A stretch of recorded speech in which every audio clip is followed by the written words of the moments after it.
They have nothing to lose. So when you talk to them, and before you,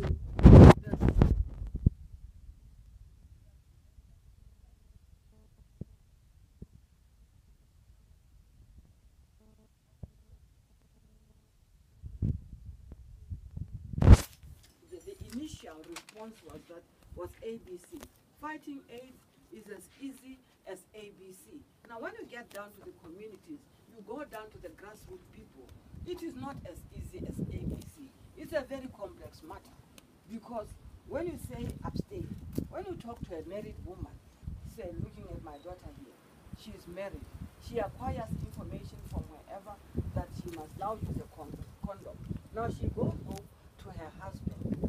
Now, in the African culture, a husband is the master. Yes. We may want to claim equality now, but he is the boss.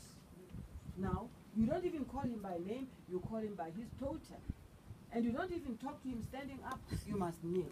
You must sit down and prepare yourself and cough a little bit. I said, you know, I've just been to the hospital. The nurse today said, we must use a condom. What? In my home? When, yes, you see, she says, one koala. There is this response in Setswana.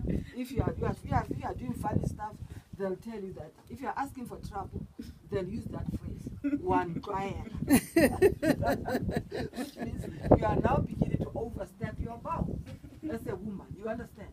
So that was not taken into account. The power dynamics between men and women generally, just between men and women. You know, there's a gentleman I met who met us at the gate. Naturally, he's much, much younger than me.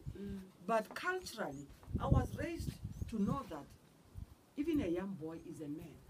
He can help you kill a snake. We look up to men for so many things. So it's not, because there's this big gap between, in terms of power, between men and women.